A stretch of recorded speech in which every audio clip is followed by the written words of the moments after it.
Welcome to the course Network Security. I'm Dr. Muhammad Munir Umar, and today we are having lecture number 1, that is about the foundations of security. In this lecture, we will study the basics associated with the topic security. So, these are the contents of our today's lecture. First, we will know about the security, then define information security, network security, and cybersecurity. After that, we will have a comparative analysis of information security, network security, and cybersecurity. Then the CIA triad and security goals will be discussed, and some security approaches will also be highlighted. After that, we will look into the OSI layer security, and at the end, I will give you some practical activities. Start with the definition of security. As its core, security is the protection of assets from threats, vulnerabilities, and attacks. However, when we talk about the information systems specifically, we rely on a framework that is known as CIA, the confidentiality, integrity, and availability. This means we are constantly working towards the prevention of three things. The first one, confidentiality. Confidentiality ensures only the right people see the data, or we can say that only authorized people can access the data. By integrity, we mean that the data hasn't been tampered with, or we can say that the unauthorized person cannot change the data. And availability refers to ensuring that the systems are up and running whenever needed. By availability, we mean that if there is a server and suppose to give some services to users, so the server must be available whenever it is needed by the users. If any of these three pillars fall, you have a security breach. The security mindset. It's not just a technical implementation or piece of software you buy. It's a continuous process. It requires proactive thinking and adaptive strategies. You have to assume the landscape will change tomorrow, and your strategy must be ready to evolve with it. Then we have the core principles: the prevention, detection, and response. Prevention is the first line of defense. We use firewalls, access controls, and encryption to stop the attacks before they start. In detection, we have to be realistic. Not wall is unscalable. Detection is about real-time monitoring to identify suspicious activity the moment it happens. And the last one is response. When a breach does occur, how fast we can move. Having an incident response plan is vital to minimize damage and get back to normal operations quickly.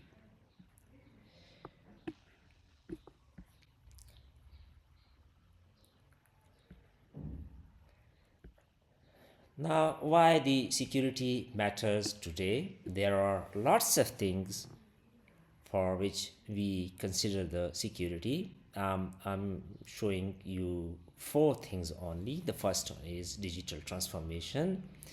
then the threat landscape, financial impact, and the last one is regulatory compliance.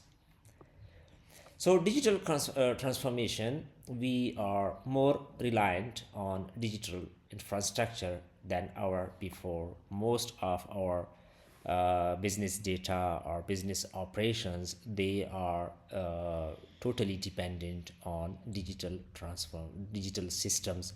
Now we have moved from manual data entry or data registers. Now all the aspects of business, all the data is kept on servers and computers. Then the threat landscape, as you know, that the attacks, they are now more sophisticated, and they are not just scripts only. So this should be considered. The financial impact is also very important. A single breach can cost millions in damages, and more importantly, may destroy the brand's reputation. And the last one is about the regulatory compliance. There are different bodies. They give some standards. They give some rules, regulations. They give some regulatory. So, with laws like GDPR and CCPA, we will study about the GDPR and CCPA in our coming lectures, and also we have some other frameworks like NIST, like ISO 27000. So, these laws, security isn't just a good idea; it's a legal requirement for many organizations. Like many organizations must follow these security standards. So the last thing is the closing thought by Bruce, who is a security technologist, that the security is a process, not a product. It requires ongoing vigilance, regular updates, and a culture of awareness throughout the organization.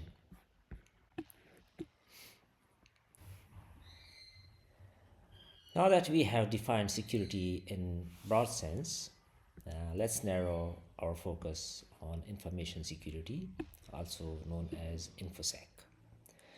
The key takeaway from this slide is that InfoSec, the information security, is formal agnostic. We aren't just protecting servers, we are protecting information itself, regardless of how it's stored or shared. This includes the digital data, that means like standard files, databases, emails, anything that is stored on computer in any form. Then physical documents, the hard copies, paper record, registered books, etc., the printed reports also. And then the verbal information, that is the conversations we have in meetings or over the phone. If the information is sensitive, it falls under the umbrella of InfoSec. The key objectives are data protection, asset management, compliance, and risk management.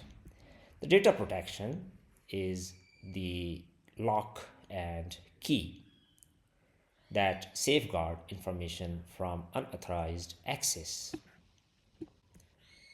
In the asset management, we say that who and what can be accessed. We must strictly control who can view, modify, or delete information. In compliance, we ensure that the legal and regulatory standards like HIPAA, GDPR, etc., these are met. And the last one, risk management. This is the strategic layer, identifying potential threats assessing their impact and mitigating them before they manifest. The domains for information security are application security, cloud security, infrastructure security, data security, and identity management. So, the first one, information application security, making sure that the software we built or use doesn't have backdoors or vulnerabilities. In cloud security, we say that protecting data that lives on someone else's server, like we can have AWS or Azure servers. In infrastructure security, uh, we we say that securing the plumbing, the hardware, network, and physical data centers. It deals with the IT infrastructure, all the hardware equipment involved within information system. Data security is about the stored data that is stored on the devices and the data that is in transit, like that is moving from one system to another system through some communication channels, and also the data that is being used. The last one is identity management. It refers to the managing user identities to ensure people are exactly who they claim to be. So it's about the access privileges, like what can be done by which user. So the big note is that the information security is broader than IT security or simple security. It encompasses people, processes, and technology across the entire organization.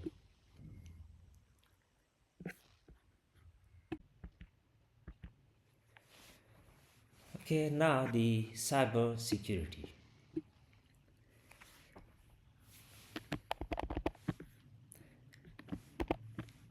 If information security is the umbrella, then cybersecurity is the high tech shield specifically protecting our digital systems, networks, and programs. The goal of cybersecurity is usually one of three things. The first one is theft, accessing sensitive data. Then the second one is extortion. Extortion means holding data for ransom. And the last one is disruption, that is used to simply breaking the process to cause a chaos. We have seen a massive evolution here. We started decades ago with simple antivirus software. Today, we are in the era of AI powered theft detection and zero trust architectures. In zero trust architecture, we say that there is a rule that never trust and always verify, even if a user is already inside the network. We have some domains in cyber security. The first one is critical infrastructure security. This is the high stakes security, protecting power grids and water systems, and also transportation, smart houses, anything that is associated with cyberspace. Then, application and cloud security.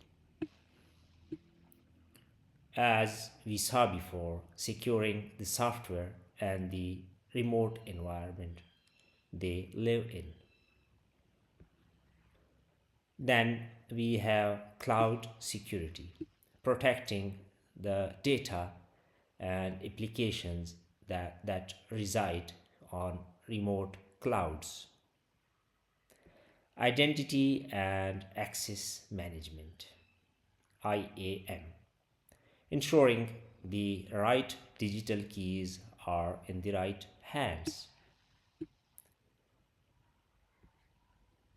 Data security, by data security, we mean that the data must be secured throughout its life cycle, like the data stored on systems, the data in transit, and the data being used. Disaster recovery and business continuity. This is our plan B. If a system is wiped, how do we get the business back online without losing everything? There are some common threats. These are malware, phishing, DDoS attacks, denial, distributed denial of service attacks, APT, advanced persistent threats, and insider threats. Malware includes viruses and increasingly common ransomware, which locks files until a fee is paid. Phishing, the human element, deceptive emails designed to trick you into giving away your keys to the kingdom. Like they may trick you for some money or for some personal data. DDoS attack is about the availability, flooding a system with some much traffic that is simply crashed or the system becomes unavailable. The APT, these are long term stealthy spy attacks, often targeted at corporation or government. Then the last one, insider threat. Sometimes the threat is inside the house, whether an employee or just a negligent mistake.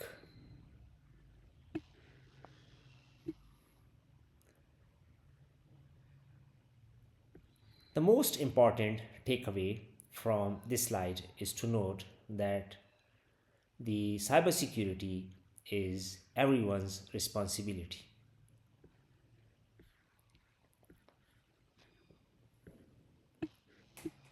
You can have the best firewall in the world, but if one person clicks a phishing link or uses a weak password like password 123 or ABC, sometimes we use weak passwords. In our case, we use cohort 123. So the whole system is at risk.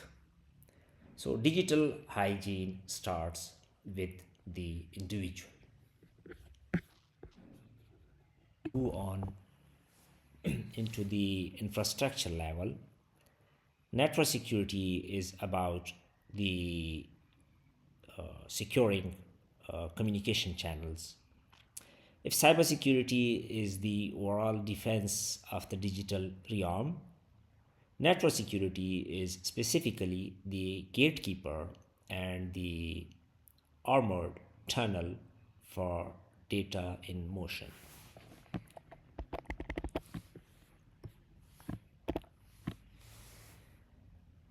So here we have the network infrastructure, data in transit, access control, and traffic monitoring.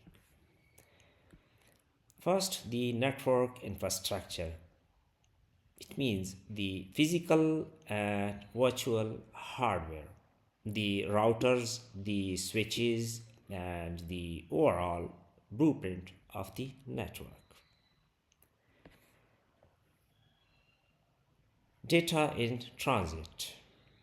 Information is more vulnerable when it's moving. We ensure that the data travels across cables or through medium remain protected. Access control means who can access and what actions can be performed by the user. Traffic monitoring. Constantly analyzing the flow of data to spot anomalies that look like a breach or a leak.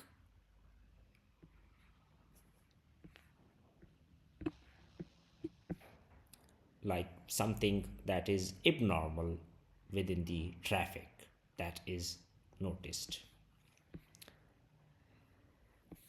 Then we have some layers in the network security.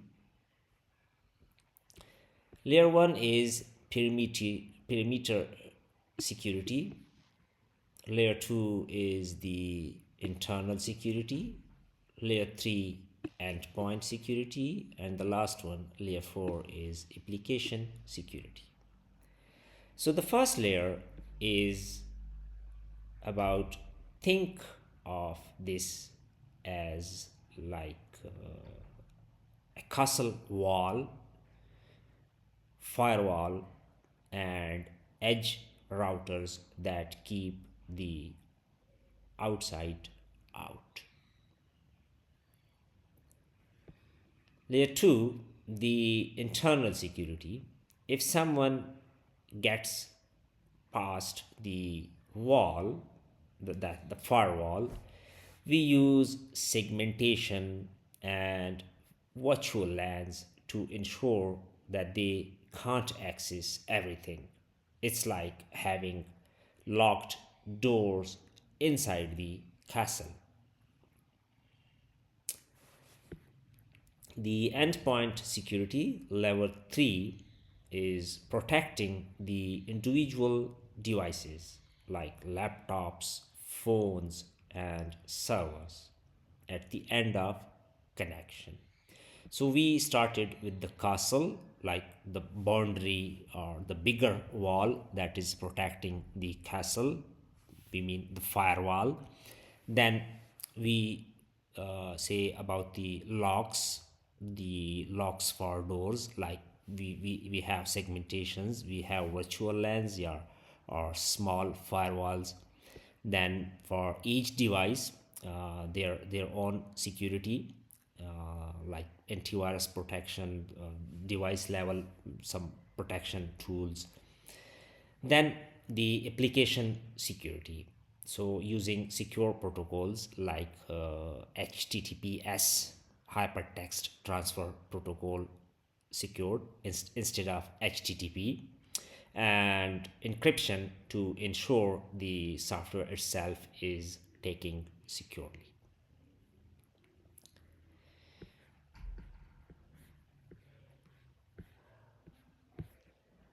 Key network security mechanisms. We have three things: the firewalls, VPNs, and the intrusion detection system, also the intrusion prevention systems.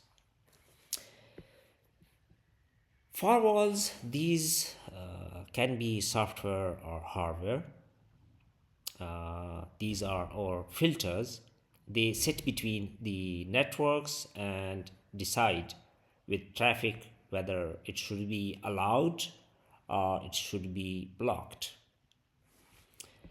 Virtual private networks. These create encrypted tunnels. They allow a remote worker to teleport into the office network securely over the public internet. So we use public internet, but above this public internet, we make some virtual private paths. Then IDS and IPS, intrusion detection and prevention systems. These are likely these are like security cameras with AI. They don't just watch the traffic, they can identify an attack and automatically shut down the connection to stop the threat or do something to avoid any sort of damage. So, the key insight here is network security is where hardware, software, and protocol meet. It's the intersection that ensures communication remains private and reliable across every boundary an organization has.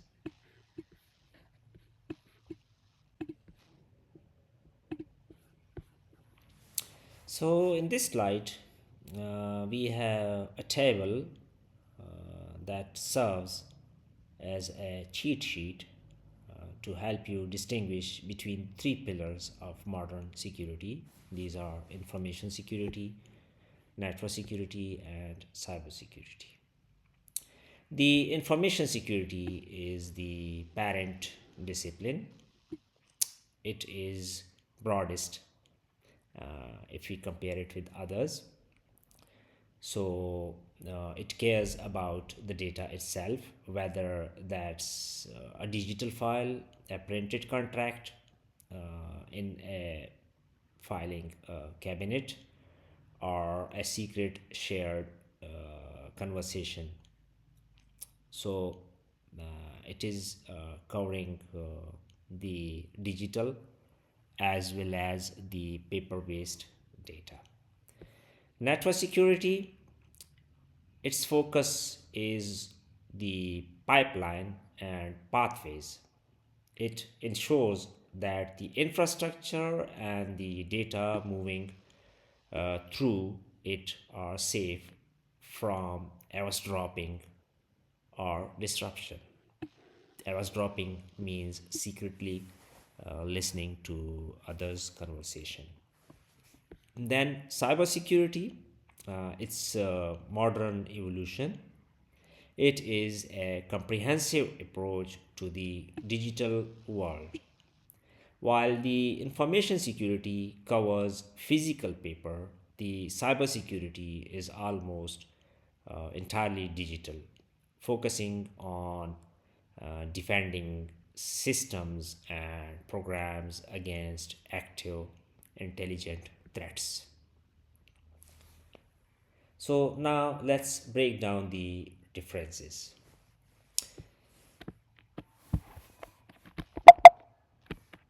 Wait a minute.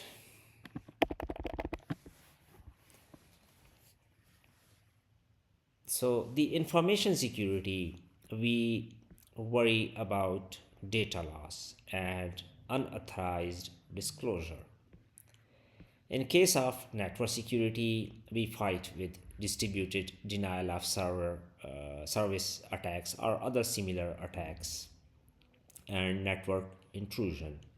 In case of cybersecurity, the battlefield includes social engineering, ransomware, and APTs. By APT, we mean advanced persistent threats. So here we have the primary focus, scope, key objectives, primary threats, key mechanism, physical component, and relationship. These parameters are enlisted in this table along with the three information security, network security, and cyber security. So if we conclude the entire table, then we can say that information security provides the framework and the why, and the network security secures the pathway, while the cyber security addresses the modern threats. We have talked about the different types of security, but now we need to talk about the security goals. Why do we do all this? Every security control we implement, whether it's a firewall or a password policy, all these are designed to protect one or more of the three main pillar seen here. So we have confidentiality, integrity, and availability. These are known as CIA triad. These are called as three pillars of information security. Whatever we do in the domain of security, we actually protect one or more of these. So the first one is confidentiality, the secret pillar. This is simply about keeping secret. We want to ensure that information is accessible only to those authorized to see. Like I have my own portal account. Let's say I have my email account. So only I am authorized to view my inbox. So it's a kind of confidential for me. So we can achieve the confidentiality by using different tools. The first one is encryption. There are different type of encryption like AES, RSA. We will study about AES and RSA and some other encryption techniques in our coming lectures. So encryption means scrambling data so only the key holder can read it. Then the authentication, making sure the person logging in is actually who they are or who they say they are.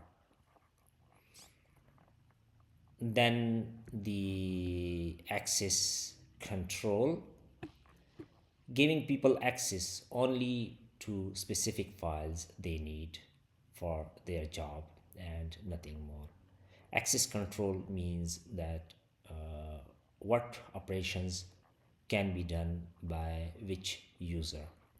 Then we have classification of data. Data can be classified in various ways, like the secret data, highly important data, and not important data. So, according to the classification of data, the access control can be made. Next is integrity. Integrity is the trust pillar.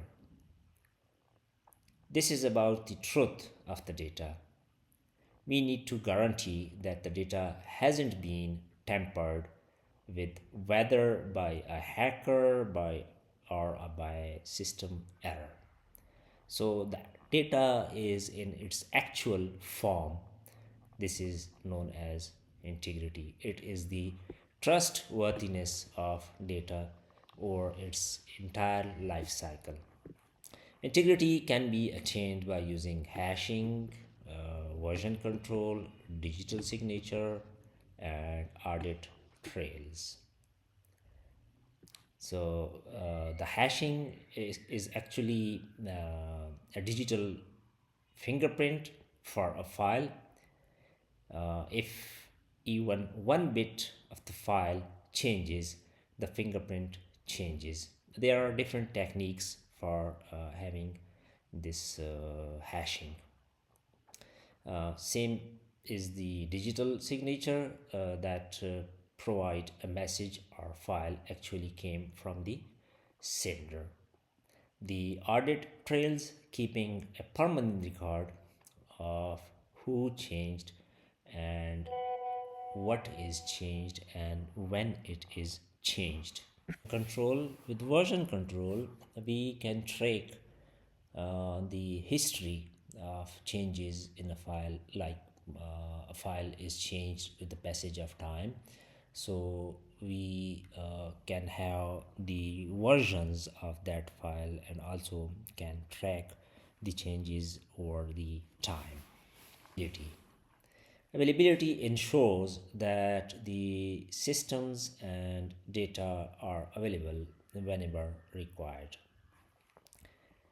You can have the most encrypted, tamper proof system in the world, but if your user can't get to it, then they need to work. The system has failed. So, security isn't just about the locking things down or securing the things, but it's about keeping them running.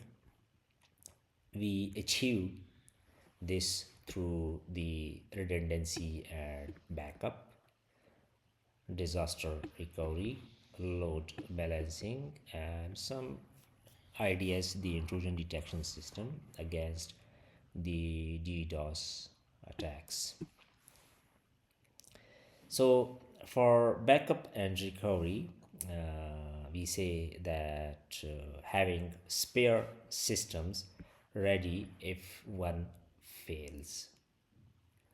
For load balancing, we say that there are multiple servers, multiple services providing systems, and they share load so that a single server or system is not overburdened and may respond quickly to its users.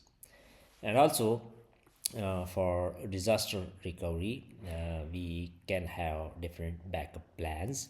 In case a system fails, then there should be another plan B to have a sort of recovery from the disaster.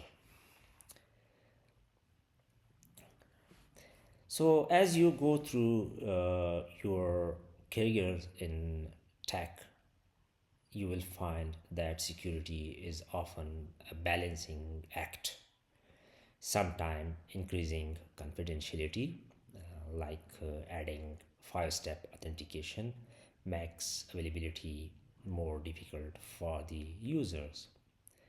So, our job is to find the right balance for the specific needs of the organizations. Be secured. So, if the CIA tried is our goal, defense in depth is our strategy. We assume that any single security measure can fail. Therefore, we layer our defenses like an onion.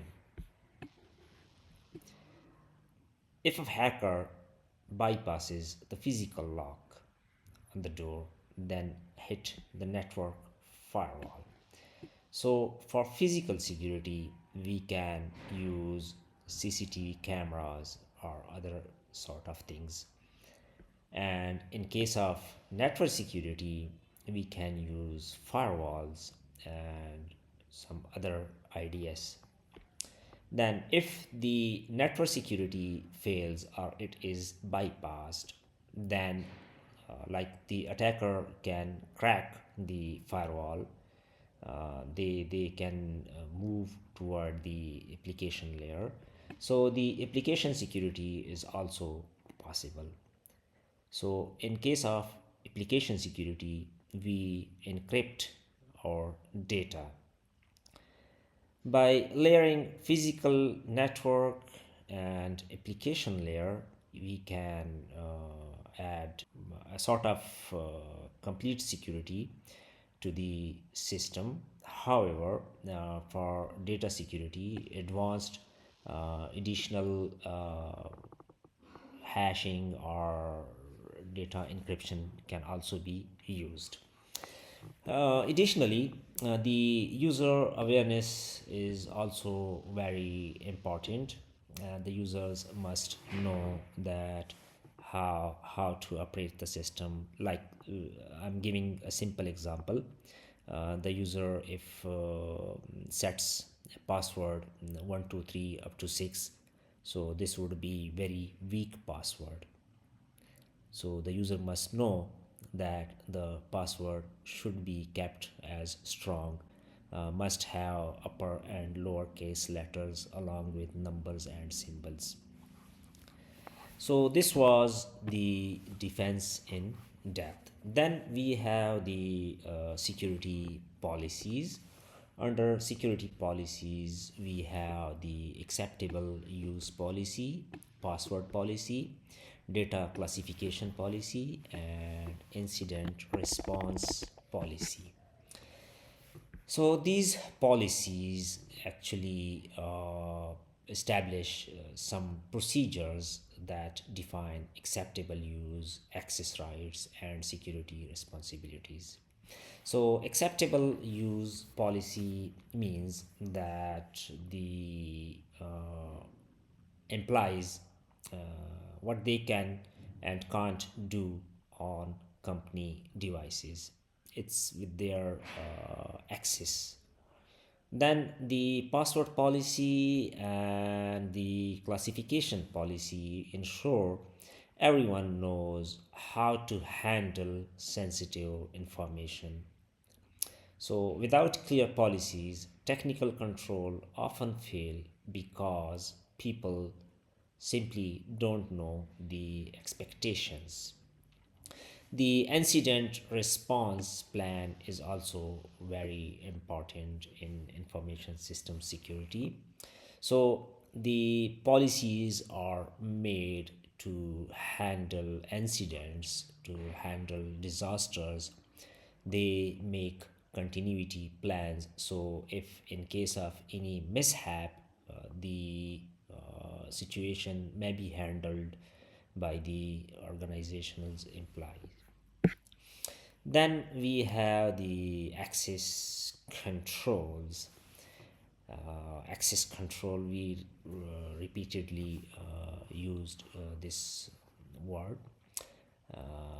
It's about privileges, like what user can do and who can access the system. So we have the role based access control, mandatory access control, and discretionary access control. The role based access control, where access is tied to the job title, like admin can do anything, and other staff might have their own privileges.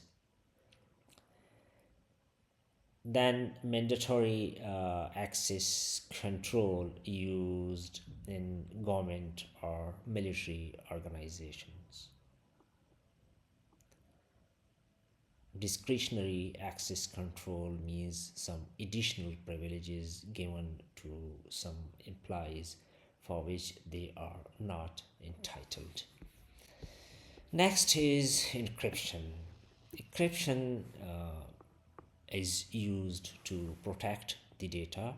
It is used for confidentiality. It can be used at the data at rest, at transit, and in use. So the data stored on disks can be encrypted. The data in transit, like the data is moving from one system to another system through some communication channels. So we can use the SSL, TLS, and VPNs, and in this way we can encrypt our data that is in the transit. Then the data in use, for that purpose we can use homomorphic encryption.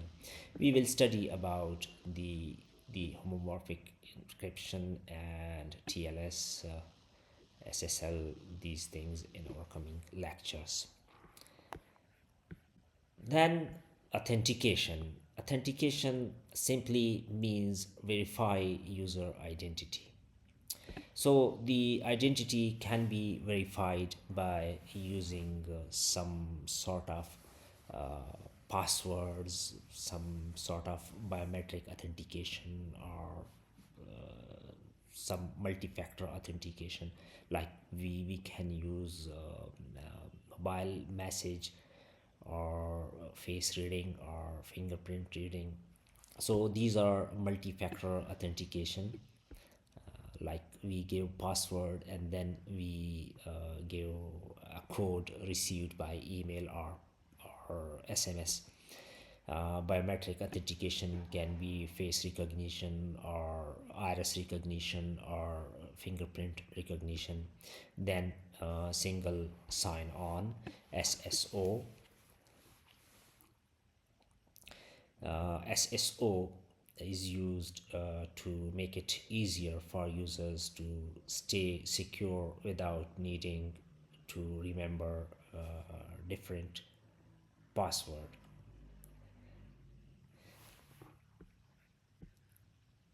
Then continuous monitoring. This is very important. So what we do, we log all the things. So in case of any threat, then these logs can be used to backtrack the activities and detect the attack or detect the mishap that is being happened with the system. So the continuous monitoring is actually the real-time monitoring of the systems. Students, now we have the OSI layer wise security.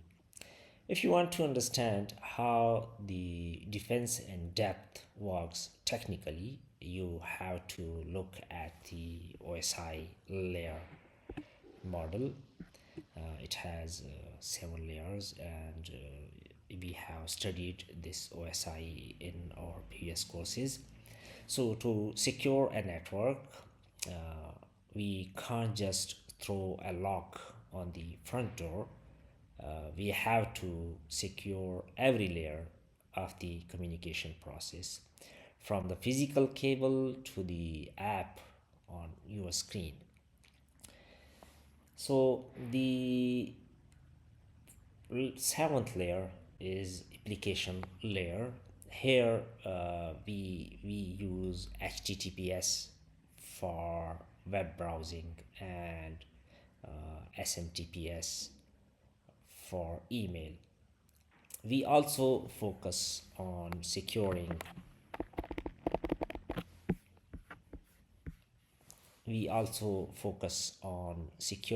the secure coding to prevent bugs and use WAF, that is web application firewall, to block malicious web traffic.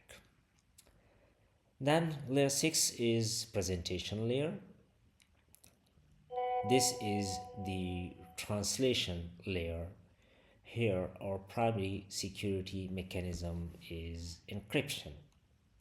So we can use tools like SSL, TLS to have a sort of encryption and to produce data encrypted and make the data unreadable for unauthorized users. Next is the session layer. In session layer, we use the session tokens to identify the session, and also for timeout we have the timeout controls.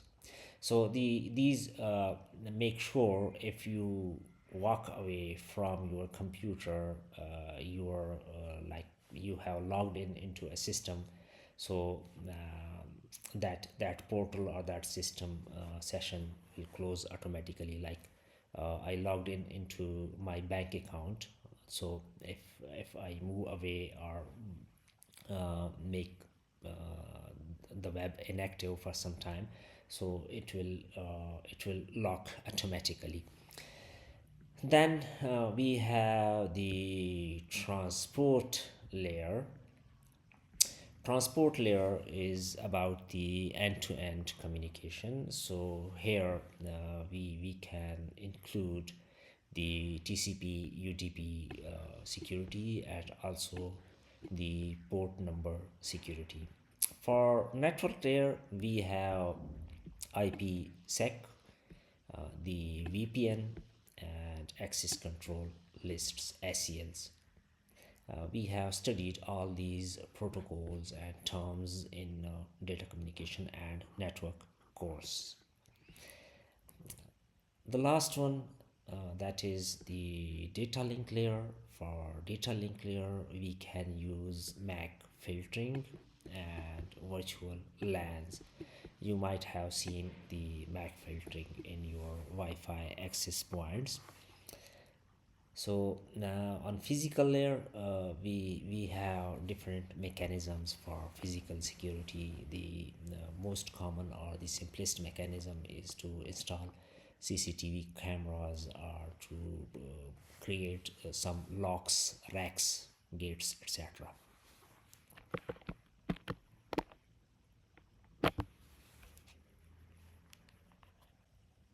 Okay, let's review the core pillars. The first thing is security is a mindset. It's not a box you check or a product you buy. It's a continuous living process of assessment and response. Then understanding the distinctions, like we studied about the information network and cybersecurity, so they have different scopes. But a breach in one often leads to a failure in the others. Next is the CIA triad: confidentiality, integrity, and availability. These guide all security decisions and implementations. Layered security is essential, as we know that for a communication system we divide all the functionalities in different layers. So defense in depth across OSI layers provides the robust protection against diverse threats. Then practice makes perfect. Hands-on experience with scenarios, policy design, and threat analysis build real expertise. The last one is never stop learning. As we know that with the passage of time, with the technological improvements, the threats also evolve constantly. Like now, if there is a new AI model or AI technique, so it is possible that that AI model can be used by a threat. So now the threats evolve constantly. Continuous learning and adaptation are critical for security professionals. Okay, students. So this was the end. The next lecture will be about the security attacks. If you have any question, you can contact me through my email address. And thank you for watching and listening. Bye bye.